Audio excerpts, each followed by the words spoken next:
우리가 이 땅을 살아가면서 의식하든 의식하지 못하든 우리는 매 순간 선택을 하면서 살아가고 있습니다.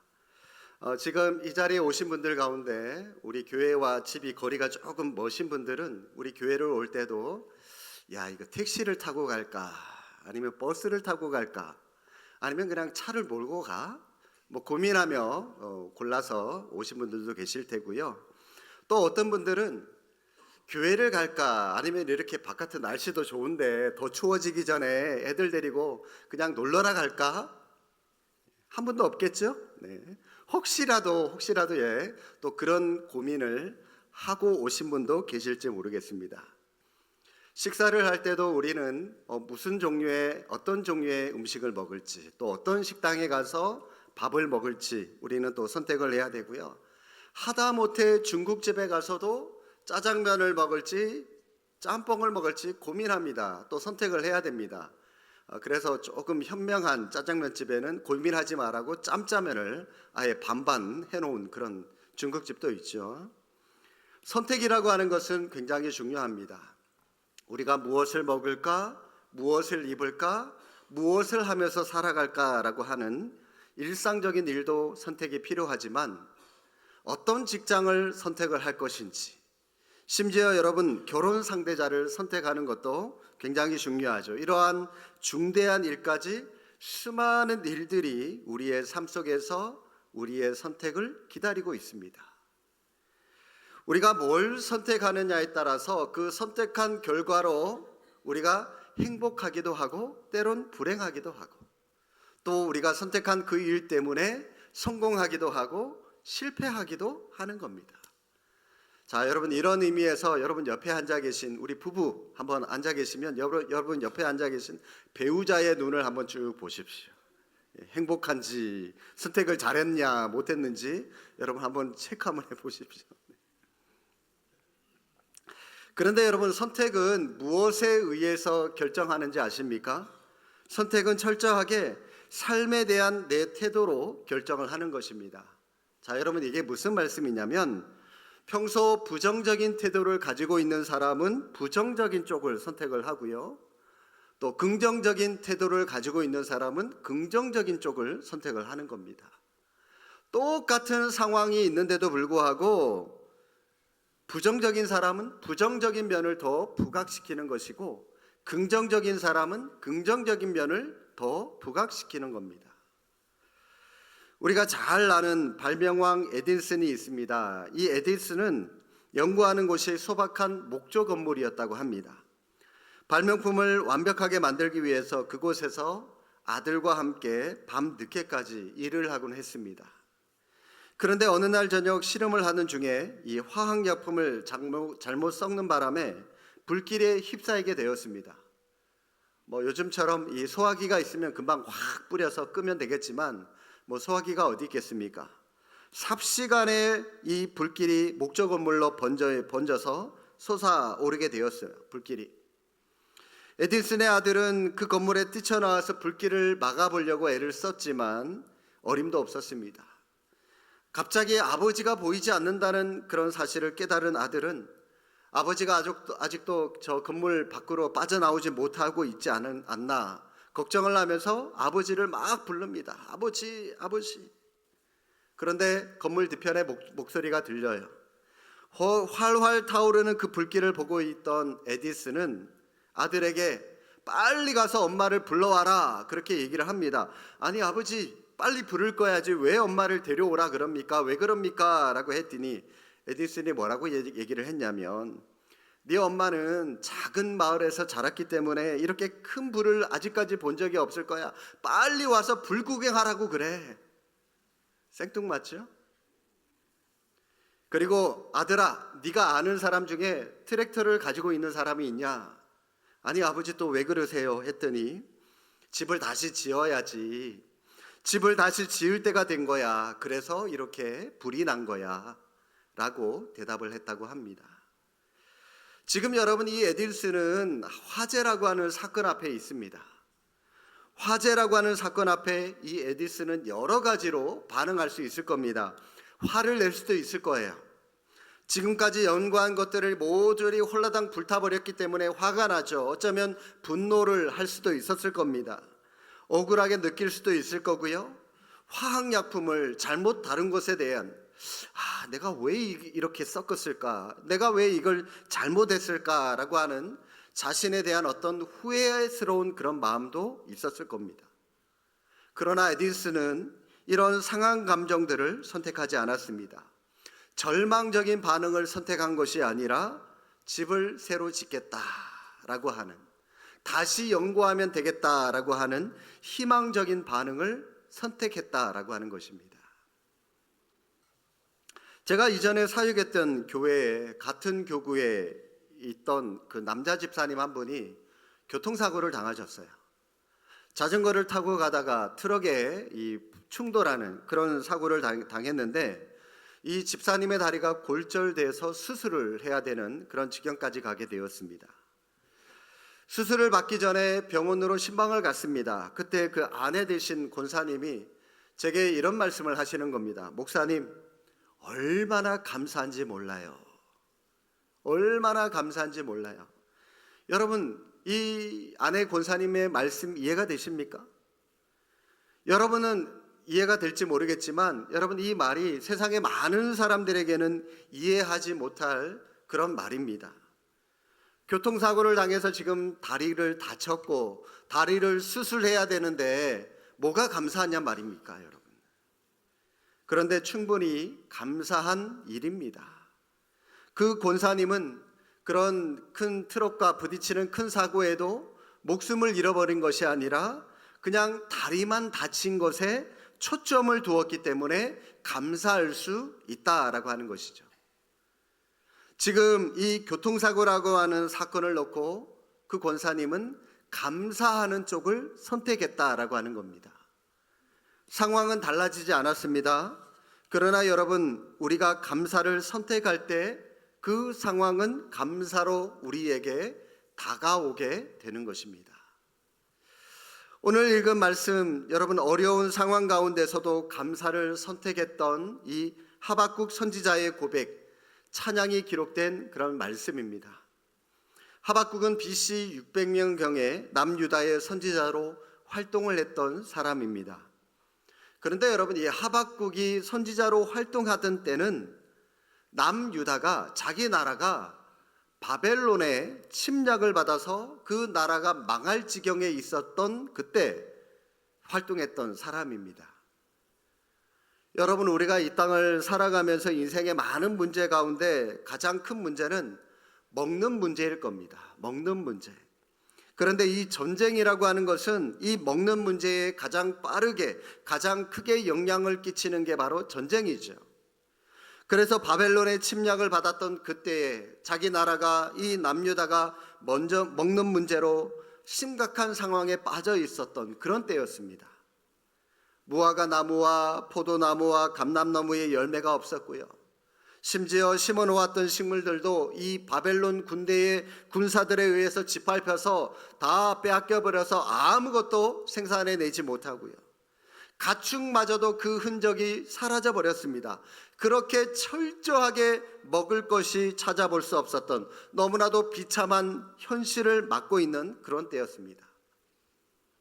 그런데 여러분, 그런 비참한 현실의 한복판에서 하박국은 하나님, 우리 민족을 왜 이런 지경까지 밀어붙이고 있습니까? 왜 이렇게 우리를 몰아붙이고 있습니까? 하나님을 원망하고 하나님을 불평하는 것이 아니라 그런 상황 가운데서도 오히려 하나님을 찬양하고 있는 것을 볼 수가 있습니다. 오늘 본문 17절 18절 말씀 보실까요? 비록 무화과 나무가 무성하지 못하며 포도나무에 열매가 없으며 감람나무에 소출이 없으며 밭에 먹을 것이 없으며 우리의 양이 없으며 외양간에 소가 없을지라도 다같이 18절 나는 여호와로 말미암아 즐거워하며 나의 구원의 하나님으로 말미암아 기뻐하리로다. 아멘. 저는 여러분, 이 하박국 선지자의 이 고백이 오직 하박국 선지자의 고백으로만 머무는 것이 아니라 이 자리에 앉아있는 저와 여러분, 우리 모두의 믿음의 고백이 될 수 있기를 주님의 이름으로 축복합니다. 여러분, 한번 생각을 해보십시오. 농사를 열심히 지었는데, 과일나무를 열심히 가꿨는데 무화과 나무의 열매가 하나도 맺히질 않는 겁니다. 포도나무에도 감람나무에도 아무런 열매가 없습니다. 양과 소도 전부 다 이 군사들에게 다 뺏겨버렸습니다. 그런 상황 가운데 먹을 것도 없고 입을 것도 없고 아무것도 없는 그런 상황 속에 여러분 무슨 희망이 있겠습니까? 그럼에도 불구하고 하박국 선지자는 즐거워하다, 기뻐하겠다라고 하는 그런 쪽을 선택하고 있는 것입니다. 사실 여러분, 오늘날의 현실은 우리를 많이 힘들게 합니다. 심각한 국가 경제 어려움, 또 혹은 원하지 않았던 가정의 아픔, 뜻하지 않게 건강을 잃어버린 분들도 계실 거고요. 밝은 내일을 꿈꾸면서 가졌던 그런 계획들도 세웠을 텐데 그 계획마저도 어긋나는 이런저런 일들이 우리를 힘들게 하고 있습니다. 그래서 우리는 눈물을 흘리기도 하고요. 염려와 걱정으로 편히 잠을 자지 못하고 뜬 눈으로 그 눈물로 베갯니트를 적시며 밤을 샐 때도 있을 겁니다. 그러나 비록 오늘의 현실이 그렇다 하더라도 우리는 절대로 신앙이 약해져서는 안 됩니다. 우리는 절대로 우리의 믿음이 무너져서도 안 되고 우리의 평안함이 깨어져서도 안 되는 겁니다. 성도 여러분, 이 감사라고 하는 것은 상황이 아니라 선택하는 겁니다. 감사는 우리에게 주어지는 것이 아니라 내가 선택하는 겁니다. 만약 여러분 우리가 상황이나 어떤 조건 때문에 감사하는 것이라면 내가 원치 않는 상황에 한번 놓여봐요. 내가 원하는 것을 한번 빼앗겨봐요. 없어져봐요. 그러면 여러분 우리의 감사도 사라질 수밖에 없는 겁니다. 가끔 주일학교 아이들에게, 학생들에게 또 혹은 초등학교 아이들에게 한번 물어봅니다. 왜 부모에게 감사하냐? 왜 엄마 아빠에게 감사하냐라고 물어보면 부모님이 잘해주시고 맛있는 것도 해주시고 맛있는 음식도 사주시고 원하는 신발, 원하는 가방, 원하는 선물도 사주시기 때문입니다 라고 대답을 하는 경우가 있는데, 여러분 이 대답은요 사실 굉장히 유치한 수준의 대답입니다. 왜 유치할까요? 이 대답이? 왜냐하면 여러분 이 대답은요 결국 나중에 세월이 흐르고 흘러서 우리 부모님이 연세가 많이 들고 나이가 많이 들었을 때 그때 우리 부모가 잘해줄 힘도 없고 뭔가를 사줄 돈도 없게 되면 그때는 나는 우리 부모에게 감사하지 않겠습니다 라고 하는 그런 대답이 되지 않는 겁니까? 않죠, 그죠? 그렇기 때문에 여러분 그거는 유치한 수준의 대답이 될 수밖에 없는 겁니다. 그게 아니죠. 부모가 뭔가를 해주기 때문에 우리에게 감사한 것이 아니라 그냥 옆에 있기만 해도, 옆에 우리와 함께 살아 계시기만 해도 그 자체만으로도 든든한 존재이기 때문에 그게 감사한 겁니다. 그래서 부모가 우리에게 잘해주든 잘해주지 못하든 뭘 사주든 사주지 못하든 항상 감사할 수 있는 것이고 부모라는 그 자체만으로도 항상 감사하기로 선택해야 되는 겁니다. 그게 감사의 진짜 모습이죠. 오늘 시골 교회에서 목회하시는 그 목사님이 계신데 이 목사님은 새벽 기도회 때 이제 설교를 마치고 기도를 하실 때 날씨에 대한 감사 기도를 항상 하셨다고 합니다. 날씨가 좋으면 좋은 것에 대해서 감사하고 비가 오면 비가 오는 것을, 눈이 오면 눈이 오는 것을, 추우면 추운 것을, 더우면 더운 것을 항상 감사하다라고 날씨에 대해서 감사했다라고 얘기를 합니다. 어느 날 비바람이 심하게 불면서 창문도 흔들리고 벼락도 쳤습니다. 그래서 그런지 그날 새벽은 다른 어느 날보다 성도들이 절반도 교회에 나오지를 못했습니다. 교회에 나온 성도들이 이제 설교를 마쳤어요. 목사님이 기도를 하는데 속으로 이렇게 생각합니다. 목사님이 설마 오늘은 날씨에 대한 기도를 하지 않겠지. 이렇게 날씨가 짓궂은데 뭘 가지고 기도를 하실까? 설마 하시겠어? 그런 생각을 하고 있었는데 목사님이 이렇게 기도를 합니다. 하나님, 오늘은 날씨가 매우 짓궂습니다마는 이런 날씨를 1년에 오늘 딱 한 번 주신 것도 감사합니다. 그렇게 기도를 하셨다고 합니다. 여러분, 감사는 이렇게 하는 것이죠. 감사는 체질이 되어 있어야 되는 겁니다. 이래도 감사, 저래도 감사, 우리의 삶 속에서 자연스럽게 감사라고 하는 것이 흘러나와야 되는 겁니다. 왜냐하면 감사는 선택하는 것이기 때문입니다.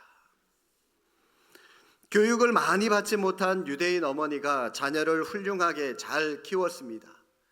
그래서 많은 기자들이 어떻게 자녀를 그렇게 키웠습니까? 라고 질문을 했을 때 그 어머니가 이렇게 대답을 합니다. 자식을 양육하면서 딱 3가지만 가르쳤다고 합니다. 첫 번째는 모든 일에 감사해라. 모든 일에 감사해라.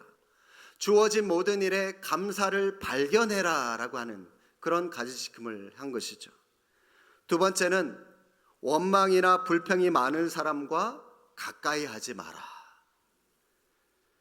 여러분, 우리 주변을 보면 원망과 불평을 일삼는 사람들이 있습니다. 여러분, 그런 사람들은 될 수 있으면 멀리 하십시오. 가까이 해봐야 덕이 될 게 없는 사람입니다. 여러분, 또 그런 사람들은 내가 없는 다른 사람들이 모여있는 자리에 그 사람이 가죠. 그러면 나에 대한 원망하는 마음, 불평하는 마음 그 사람들한테 다 꼰질러요. 다 얘기를 합니다. 항상 비난하고 불평하는 사람들은 그런 삶을 살아요. 그러니 여러분, 덕이 될 게 없기 때문에 그런 사람들을 가까이 하지 마시고요.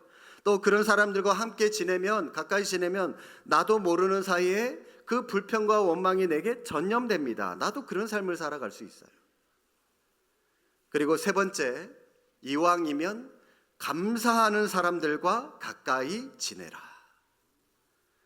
불평이나 원망과 마찬가지로 여러분, 이 감사도 나도 모르게 내게 전염되는 것이기 때문에 감사하는 사람들과 가까이 살아가다 보면 나도 감사로 충만한 삶을 살아갈 수가 있는 겁니다. 성도 여러분이 얼마나 훌륭한 가르침입니까? 한 번 더 점검해 보실까요? 첫 번째, 모든 일에 감사해라. 두 번째, 원망이나 불평이 많은 사람과 가까이 하지 마라. 세 번째, 이왕이면 감사하는 사람들과 가까이 지내라. 여러분들도 이렇게 사시고요. 여러분 자녀들에게, 여러분 손주들에게도 이런 가르침을 줄 수 있었으면 좋겠습니다. 자, 그러면 우리는 어떻게 감사하며 살아갈 수가 있을까요? 우선 여러분, 이 감사는 내가 사람들로부터, 하나님께로부터 받은 은혜를 받은 사람이라고 하는 것을 아는 데서부터 시작하는 겁니다. 내가 받은 것이 없다라고 생각하는 사람 어떻게 감사할 수가 있겠습니까? 내가 받았다라고 하는 것을, 그 사실을 알아야 내가 감사하는 삶을 살아갈 수가 있는 것이죠. 이 모든 일을 내 능력으로 이룬 것인데, 내 힘으로 한 것인데, 내가 계획해서 내가 한 것인데 라고 생각하는 사람 절대로 여러분 감사한 삶을 살아갈 수가 없는 것입니다. 내가 가진 모든 것이 오직 하나님의 은혜요, 사람들의 사랑, 사람들의 도움으로 내가 받은 것이다 라고 하는 것을 안다면 그 사람은 감사할 수밖에 없는 것입니다. 그것이 감사를 선택하는 첫 걸음입니다. 오늘 말씀에 등장하는 하박국 선지자도 감사를 선택했습니다. 모든 것을 다 잃어버린다 할지라도 하나님 때문에 즐거워하고 하나님 때문에 기뻐하겠다라고 그가 그런 고백을 하지 않았습니까? 내게 아무것도 남아있지 않아도 하나님이 나를 붙잡아 주시고 내가 하나님을 붙잡고 있으면 그 사실 하나만으로도 내가 기뻐하며 감사하겠습니다 라고 그가 놀라운 믿음의 고백을 하고 있습니다. 여러분, 하박국도 눈이 없습니까? 하박국도 다른 사람들과 똑같은 눈을 가지고 있습니다. 그래서 그도 무화과 나무, 포도나무, 감람나무에 열매가 없고 밭에는 식물도 없고 우리의 양떼도 없고 외양간에는 소도 없는 그런 암담한 현실을 분명히 보았습니다. 그러나 그런 것들을 바라보면서 다른 사람들이 보지 못하는 다른 한 가지 내적인 눈으로 그가 보았던 것이 있습니다. 그리고 그것으로 다른 사람들과 달리 그런 상황을 즐거워하고 기뻐하겠노라고 그는 고백을 하고 있는데, 여러분, 암담한 현실만 보고 탄식하고 있는 다른 사람들과 달리 하박국을 찬양하게 만들어 주었던, 하박국이 내적인 눈으로 보았던 것, 여러분 뭘 보았습니까? 그가 다름이 아니라 바로 그는 하나님을 보았습니다. 황폐해진 땅을 바라보면 한숨밖에 나오질 않습니다. 연약하고 무능한 자신을 바라보면 눈물만 흘릴 수밖에 없는 것입니다.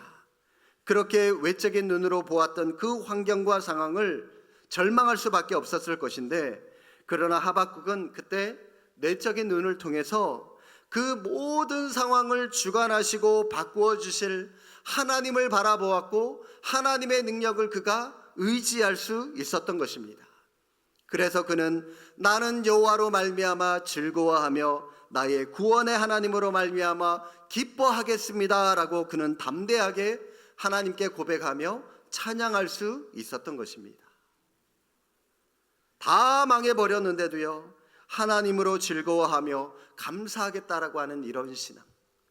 먹을 것도 없고 모든 것을 다 잃어버렸는데도 하나님으로 인하여 기뻐하겠다라고 하는 이런 신앙이 감사를 선택하는, 여러분, 진짜 신앙이라고 할 수가 있는 것입니다. 이런 감사 신앙은 분명히 여러분 이 신앙의 수준 가운데서도 최고의 수준의 신앙의 모습일 겁니다. 그래서 이런 신앙으로 기뻐하는, 감사하는 자에게는 구원의 은혜를 베푸시겠다, 하나님께서 분명히 말씀하고 계시는 겁니다. 이처럼 여러분, 우리가 무엇을 보고 무엇을 선택하느냐에 따라서 우리의 삶의 내용은 달라질 수밖에 없는 것입니다.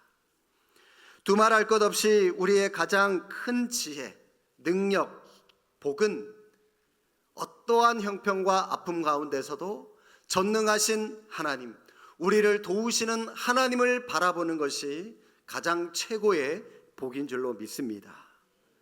여러분, 오늘 우리도 이 하박국이 소유했던 이런 감사신앙을 가질 수 있기를 바랍니다. 받으려고만 하는 그런 신앙, 받고 나서 내게 주어진 그 환경 때문에 하나님께 감사합니다라고 하는 그런 신앙을 우리가 좀 초월해서, 비록 하나님이 주시지 않더라도, 비록 내가 원하는 것이 내게 아직까지 주어지지 않았다 할지라도 그 모든 환경과 상황을 초월해서 무조건 내가 하나님께 감사부터 하겠습니다 라고 하는, 무조건 감사부터 선택하는 그런 최고의 수준의 신앙을 선택하며 가질 수 있기를 주님의 이름으로 축복합니다. 그러면 여러분, 우리는 무엇을 감사하고 어떻게 우리는 감사해야 될까요? 시간 관계상 짧게 세 가지만 여러분들에게 빨리 좀 말씀을 좀 드리도록 하겠습니다. 첫 번째는 감사할 일이 생겼을 때 즉시 그 자리에서 감사할 수 있기를 바랍니다. 여러분, 감사 언제 하라고요? 즉시 그 자리에서. 감사를 즉시 그 자리에서 표현하지 않으면, 시간이 지나면 감사하는 마음은 서서히 사라지게 됩니다. 급기야 그 감사할 일이 나중에는 그냥 당연한 일로 전락되고 말게 돼버리는 것이죠. 2주 전에 예를 들었습니다. 2주 전에 제 아내가 저한테 김치찌개를 맛있게 해줬어요. 근데 그때는요, 여보 김치찌개가 맛있어 라고 얘기를 하지 못했어요. 2주가 지나고 나서 지금 된장찌개를 먹으면서 된장찌개도 맛있어요. 그런데 제가 제 아내에게 여보 2주 전에 해줬던 그 김치찌개 진짜 맛있었어 라고 얘기를 하면 여러분 어떤 뜻이 되는 거죠? 칭찬일까요? 아니에요. 지금 먹고 있는 이 된장찌개가 형편없다는 그런 뜻이 되는 것이죠. 그죠? 여러분, 어쩌면 즉시 그 자리에서 그때 감사할 일이 있었을 때 해야지, 시간이 지나고 나서 하면 그때의 그 모습이 오히려 조롱거리가 되고 욕이 되고, 현재의 모습이 오히려 비난거리가 되는 것에 불과한 것이 되는 거죠. 여러분, 즉시 감사해야 지혜가 되는 것이고요, 그 감사는 또 다른 감사를 우리에게 불러오게 되는 것입니다. 한 유대인이 흔들다리를 건너가고 있어요. 중간쯤 지나가고 있는데 다리가 굉장히 막 심하게 흔들리는 겁니다. 야, 이거 이러다가 큰일 나는 게 아닐까. 그 유대인이 두려움에 떨면서 하나님 앞에 기도를 합니다. 하나님, 저를 무사히 좀 건너가게 해주십시오. 그러면 제가 제 재산의 절반을 하나님께 헌금하겠습니다. 기도 덕분인지 다리가 흔들리지 않는 거예요. 그래서 쭉 걸어가다가, 한참을 걸어가다가 이 사람이 이 재산을 절반이나 헌금하는 게 아깝다는 생각이 드는 겁니다. 그래서 하나님께 또 이렇게 기도를 합니다. 하나님, 절반은 너무 많으니까 하나님 한 10분의 1만 드려도 괜찮겠죠? 하나님, 제 마음 아시죠? 이 기도가 끝나기가 무섭게 다리가 막 심하게 흔들리는 겁니다. 막 흔들려요. 그러니까 이 유대인이 뭐라고 얘기를 했는지 아십니까? 아이, 하나님, 농담이에요, 농담. 아이, 농담도 못합니까? 여러분, 제가 뭘 말씀드리고자 하는지 이해가 되십니까? 우리는 이 감사하는 마음이 처음에는 정말 감사하다가도요, 시간이 흔들리면서, 시간이 지나면서 우리의 마음이, 이 감사하는 마음이 바뀔 수가 있어요. 아까운 생각이 들어서. 화장실 들어갈 때와 화장실 나올 때 마음이 우리는 달라지죠. 그렇기 때문에 여러분, 우리의 마음이 바뀌기 전에, 변하기 전에 감사할 일이 있으면 그 자리에서 즉시 그 사람 불러다가 아우, 이것 때문에 감사합니다. 여러분, 그렇게 즉시 감사할 수 있기를 바랍니다. 감사를 미루지 마십시오.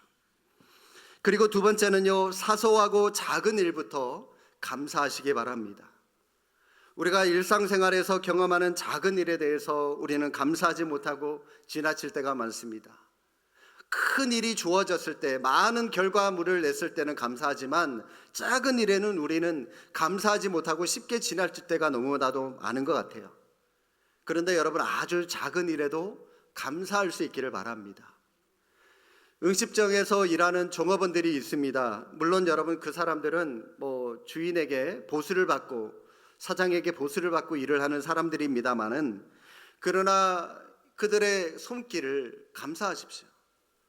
주방에서 여러분, 뜨거운 그 햇볕 아래, 더운 날씨에 그 뜨거운 그 불길을 뚫고 음식을 해대는, 그 조리를 하는 그 주방장들, 또 그 음식을 해서 식탁까지 배달을 하는, 서빙을 하고 택배를 하는 그런 사람들, 또 뒤에 설거지까지 치워주는 그런 사람들, 그 손길들을 한번 생각을 해보십시오. 하나님 앞에 감사기도 하고 음식을 드셔보십시오. 그 농부와 어부들의 수고들, 여러분, 그러면 그 음식이 더 맛있고 더 기분 좋게 음식을 먹을 수가 있을 겁니다. 뿐만 아니라 여러분, 우리 교회에도 봉사하는 많은 분들이 있습니다. 이분들은 보수가 없어요.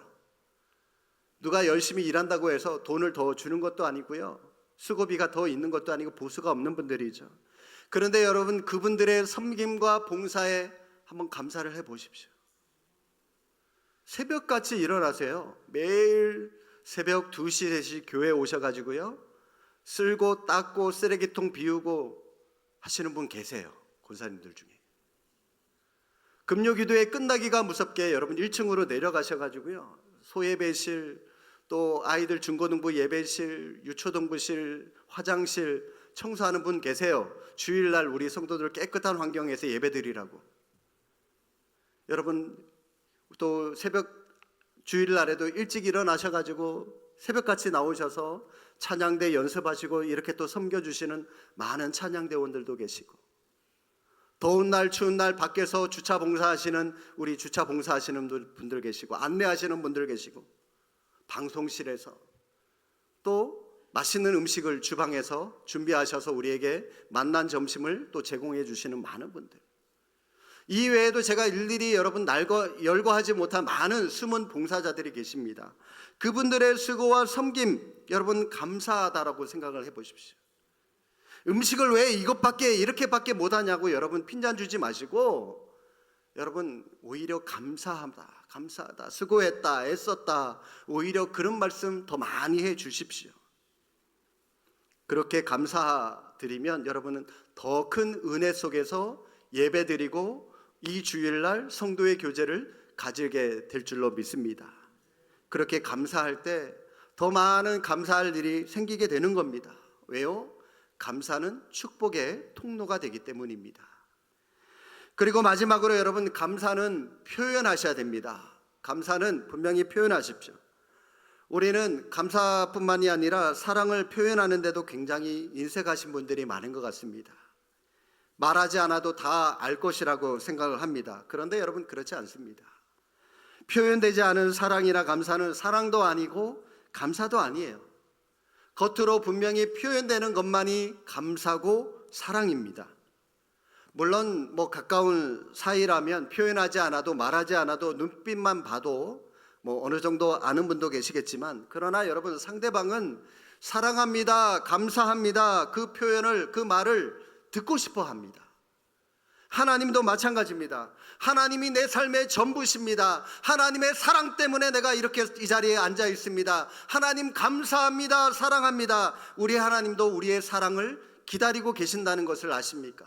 하나님께 사랑을 많이 표현하십시오. 여러분의 가족에게, 여러분 친족에게, 친지에게, 동료에게 많이 표현해 보십시오.